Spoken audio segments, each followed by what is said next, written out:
नमस्कार मित्रों, मैं हूं बाबू राकेश सिंह, कमलेश्वरी उपन्यास का लेखक एवं महात्मा गांधी स्मारक इंटर कॉलेज अध्यापक हिंदी। आज आप सबके समक्ष लेकर आए हैं मुंशी प्रेमचंद की कहानी पूस की रात। हल्कू ने आकर स्त्री से कहा, सहना आया है, लाओ जो रुपए रखे हैं उसे दे दूं, किसी तरह गला तो छूटे। मुन्नी झाड़ू लगा रही थी, पीछे फिर कर बोली, 3 ही तो रुपए हैं, दे दोगे तो कंबल कहाँ से आवेगा। माघ पूस की रात हार में कैसे कटेगी।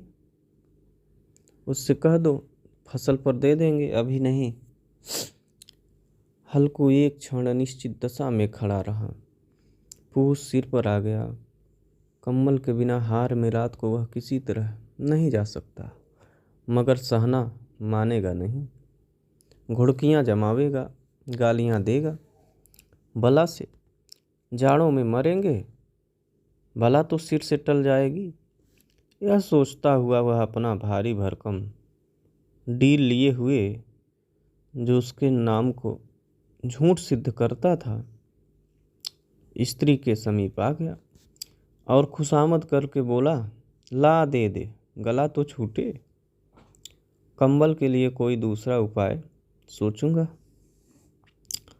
मुन्नी उसके पास से दूर हट गई और आंखें तरेरती हुई बोली, कर चुके दूसरा उपाय, जरा सुनूं तो। कौन सा उपाय करोगे। कोई खैरात दे देगा कंबल, न जाने कितनी बाकी है जो किसी तरह चुकने ही नहीं आती। मैं कहती हूँ तुम क्यों नहीं खेती छोड़ देते, मर मर के काम करो, उपज हो तो बाकी दे दो। चलो छुट्टी हुई, बाकी चुकाने के लिए ही तो हमारा जन्म हुआ है। पेट के लिए मजूरी करो, ऐसी खेती से बाज आए। मैं रुपए न दूंगी। हल्कू उदास होकर बोला, तो क्या गाली खाऊं। मुन्नी ने तड़प कर कहा, गाली क्यों देगा, क्या उसका राज है। मगर यह कहने के साथ ही उसकी तनी हुई भौहें ढीली पड़ गईं। हल्कू के उस वाक्य में जो कठोर सत्य था, वह मानो एक भीषण जंतु की भांति उसे घूर रहा था। उसने जाकर आले पर से रुपए निकाले और लाकर हल्कू के हाथ पर रख दिए। फिर बोली, तुम छोड़ दो अब की से खेती, मजूरी में सुख से एक रोटी तो खाने को मिलेगी, किसी की धौंस तो न रहेगी। अच्छी खेती है, मजूरी करके लाओ, वह भी उसी में झोंक दो, उस पर धौंस। हल्कू ने रुपए लिए और इस तरह बाहर चला, मानो अपना हृदय निकाल कर देने जा रहा हो।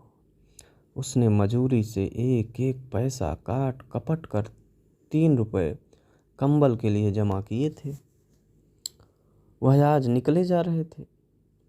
एक एक पग के साथ उसका मस्तक अपनी दीनता के भार से दबा जा रहा था। पूस की अंधेरी रात, आकाश पर तारे भी ठिठुरते हुए मालूम होते थे। हल्कू अपने खेत के किनारे ऊख के पतों की एक छतरी के नीचे बांस के टटोले पर अपनी पुरानी गाढ़े की चादर ओढ़े पड़ा कांप रहा था। खाट के नीचे उसका संगी कुत्ता जबरा पेट में मुंह डाले सर्दी से कूं कूं कर रहा था। दोनों में से एक को भी नींद न आती थी।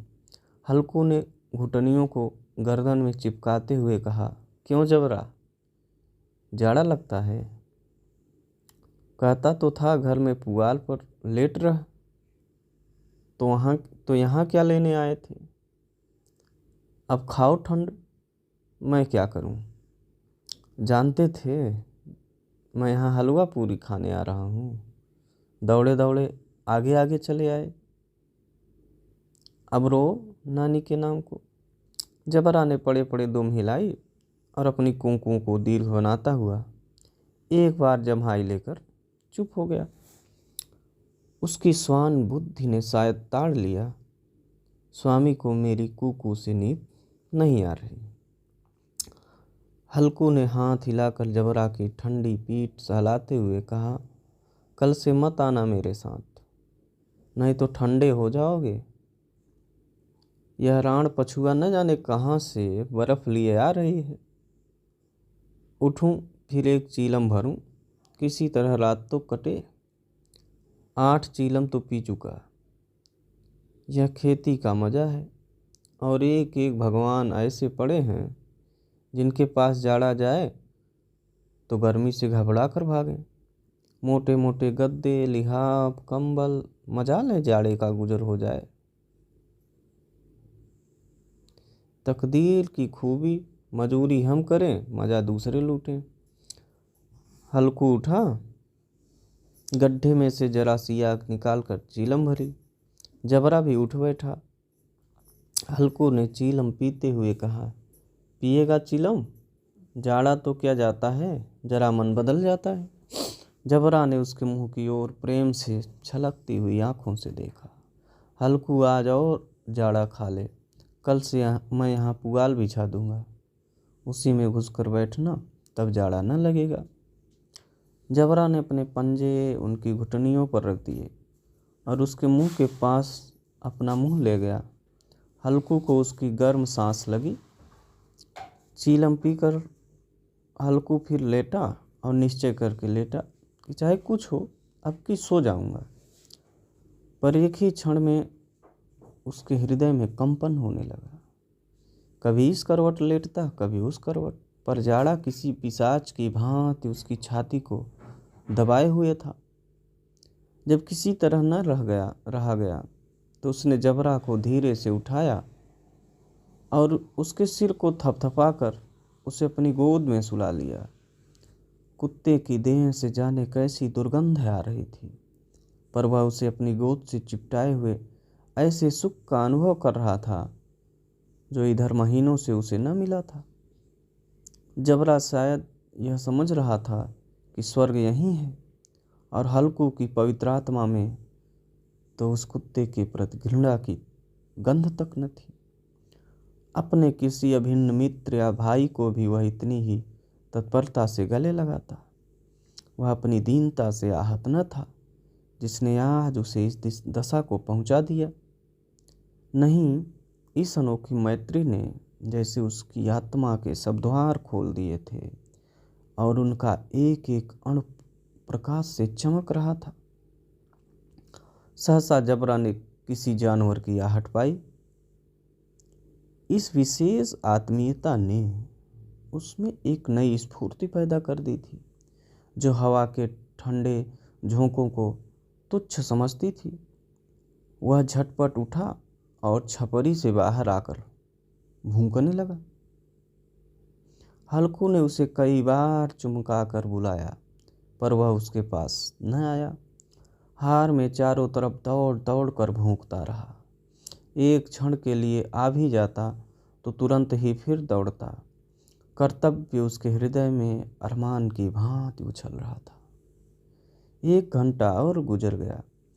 रात ने शीत को हवा से धधकाना शुरू किया। हल्कू उठ बैठा और दोनों घुटनों को छाती से मिलाकर सिर को उसमें छिपा लिया। फिर भी ठंड कम न हुई। ऐसा जान पड़ता था सारा रक्त जम गया है, धमनियों में रक्त की जगह हिम बह रहा है। उसने झुककर आकाश की ओर देखा। अभी कितनी रात बाकी है। सप्तर्षि अभी आकाश में आधे भी नहीं चढ़े। ऊपर आ जाएंगे तब कहीं सवेरा होगा। अभी पहर से ऊपर रात है। हल्कू के खेत से कोई एक गोली के टप्पे पर आमों का एक बाग था। पतझड़ शुरू हो गई थी। बाग में पत्तियों का ढेर लगा हुआ था। हल्कू ने सोचा, चलकर पत्तियां बटोरूं और उन्हें जलाकर खूब तापूं। रात को कोई मुझे पत्तियां बटोरते देखे तो समझे कोई भूत है। कौन जाने कोई जानवर ही छिपा बैठा हो, मगर अब तो बैठे नहीं रहा जाता। उसने पास के अरहर के खेत में जाकर कई पौधे उखाड़ लिए और उनका एक झाड़ू बनाकर हाथ में सुलगता हुआ उपला लिए बगीचे की तरफ चला। जबरा ने उसे आते देखा तो पास आया और दुम हिलाने लगा। हल्कू ने कहा, अब तो नहीं रहा जाता जबरू, चलो बगीचे में पत्तियां बटोर कर तापें, ठांटे हो जाएंगे तो फिर आकर सोएंगे, अभी तो बहुत रात है। ठांटे मतलब कुछ सवेरा। जबरा ने कूं कूं करके सहमत प्रकट की और आगे आगे बगीचे की ओर चला। बगीचे में खूब अंधेरा छाया हुआ था और अंधकार में निर्दय पवन पत्तियों को कुचलता हुआ चला जाता था। वृक्षों से ओस की बूंदें टप टप नीचे टपक रही थीं। एकाएक एक झोंका मेहंदी के फूलों की खुशबू लिए हुए आया। हल्कू ने कहा, कैसी अच्छी महक आई जबरू, तुम्हारी नाक में भी तो सुगंध आ रही है। जबरा को कहीं जमीन पर एक हड्डी पड़ी मिल गई थी, उसे चिचोड़ रहा था। हल्कू ने आग जमीन पर रख दी और पत्तियां बटोरने लगा। जरा देर में पत्तियों का ढेर लग गया। हाथ ठिठुरे जाते थे, नंगे पाँव गले जाते थे और वह पत्तियों का पहाड़ खड़ा कर रहा था। इसी अलाव में वह ठंड को जलाकर भस्म कर देगा। थोड़ी देर में अलाव जल उठा। उसकी लौ ऊपर वाले वृक्ष की पत्तियों को छू छू कर भागने लगी।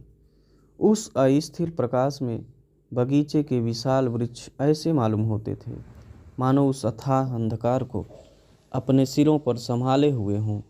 अंधकार के उस अनंत सागर में यह प्रकाश एक नौका के समान हिलता मचलता हुआ पड़ता था। हल्कू अलाव के सामने बैठा आग ताप रहा था। एक क्षण में उसने दोहर उतार कर बगल में दबा ली, दोनों पांव फैला दिए, मानो ठंड को ललकार रहा हो, तेरे जी में जो आए सो कर। ठंड की असीम शक्ति पर विजय पाकर वह विजय गर्व को हृदय में छिपा न सकता था। उसने जबरा से कहा, क्यों जब्बर, अब ठंड नहीं लग रही है? जब्बर ने कूं कूं करके मानो कहा, अब क्या ठंड लगती ही रहेगी? पहले से यह उपाय न सूझा, नहीं इतनी ठंड क्यों खाते? जब्बर ने पूंछ हिलाई। अच्छा, आओ इस अलाव को कूद कर पार करें, देखें कौन निकल जाता है। अगर जल गए बच्चा तो मैं दवा न करूँगा। जब्बर ने उस अग्निराज की ओर कातर नेत्रों से देखा। मुन्नी से कल न कह देना, नहीं तो लड़ाई करेगी। यह कहता हुआ वह उछला और उस अलाव के ऊपर से साफ निकल गया। पैरों में जरा लपट लगी, पर वह कोई बात न थी। जबरा आग के गिर्द घूमकर उसके पास आ खड़ा हुआ। हल्कू ने कहा, चलो चलो, इसकी सही नहीं, ऊपर से कूद कर आओ। वह फिर कूदा और अलाव के इस पार आ गया। पत्तियां जल चुकी थीं। बगीचे में फिर अंधेरा छा गया था। राख के नीचे कुछ कुछ आग बाकी थी, जो हवा का झोंका आ जाने पर जरा आग उठती, एक क्षण में फिर आंखें बंद कर लेती थी। हल्कू ने फिर चादर ओढ़ ली और गर्म राख के पास बैठा हुआ एक गीत गुनगुनाने लगा। उसके बदन में गर्मी आ गई थी, पर ज्यों शीत बढ़ती जाती थी उसे आलस दबाए लेता था। जबरा जोर से भूख कर खेत की ओर भागा। हल्कू को ऐसा मालूम हुआ कि जानवरों का एक झुंड खेत में आया है। शायद नीलगांवों का झुंड था। उनके कूदने दौड़ने की आवाज़ें साफ कान में आ रही थी। फिर ऐसा मालूम हुआ कि खेत में चर रही हैं। उनके चबाने की आवाज़ चर चर सुनाई देने लगी। उसने दिल में कहा, नहीं, जबरा के होते कोई जानवर खेत में नहीं आ सकता। नोच ही डाले, मुझे भ्रम हो रहा है। कहा, अब तो कुछ नहीं सुनाई देता, मुझे भी कैसा धोखा हुआ। उसने जोर से आवाज़ लगाई, जबरा जबरा। जबरा भूंकता रहा, उसके पास न आया। फिर खेत के चरे जाने की आहट मिली। अब वह अपने को धोखा न दे सका। उसे अपनी जगह से हिलना जहर लग रहा था। कैसा दंदाया हुआ था। इस जाड़े पाले में खेत में जाना, जानवरों के पीछे दौड़ना असह्य जान पड़ा। वह अपनी जगह से न हिला। उसने जोर से आवाज़ लगाई, लिहो लिहो लिहो। जबरा फिर फूंक उठा। जानवर खेत चर रहे थे। फसल तैयार है। कैसी अच्छी खेती थी, पर ये दुष्ट जानवर उसका सर्वनाश किए डालते हैं। हल्कू पक्का इरादा करके उठा और 2-3 कदम चला, पर एकाएक हवा का ऐसा ठंडा चुभने वाला बिच्छू के डंक का सा झोंका लगा कि वह फिर बुझते हुए अलाव के पास आ बैठा और राख को कुरेद कर अपनी ठंडी देह को गरमाने लगा। जबरा अपना गला फाड़ डालता था। नीलगायें खेत का सफाया किए डालती थीं और हल्कू गर्म राख के पास शांत बैठा हुआ था। अकर्मण्यता ने रस्सियों की भांति उसे चारों तरफ से जकड़ रखा था। उसी राख के पास गर्म जमीन पर वह चादर ओढ़ कर सो गया। सवेरे जब उसकी नींद खुली तब चारों तरफ धूप फैल गई थी और मुन्नी कह रही थी, क्या आज सोते ही रहोगे? तुम यहाँ आकर रम गए और उधर सारा खेत चौपट हो गया। हल्कू ने उठकर कहा, क्या तू खेत से होकर आ रही है? मुन्नी बोली, हाँ, सारे खेत का सत्यानाश हो गया। भला ऐसा भी कोई सोता है? तुम्हारे यहाँ मड़ैया डालने से क्या हुआ? हल्कू ने बहाना किया, मैं मरते मरते बचा, तुझे अपने खेत की पड़ी है। पेट में ऐसा दर्द हुआ कि मैं ही जानता हूँ। दोनों फिर खेत के डांड पर गए। देखा सारा खेत रौंदा पड़ा हुआ है और जबरा मड़ैया के नीचे चितलेटा है, मानो प्राणहीन हो। दोनों खेत की दशा देख रहे थे। मुन्नी के मुख पर उदासी छाई थी, पर हल्कू प्रसन्न था। मुन्नी ने चिंतित होकर कहा, अब मजूरी करके मालगुजारी कर भरनी पड़ेगी। हल्कू ने प्रसन्न मुख से कहा, रात को ठंड में यहाँ सोना तो न पड़ेगा। बस मित्रों, इतनी सी थी कहानी।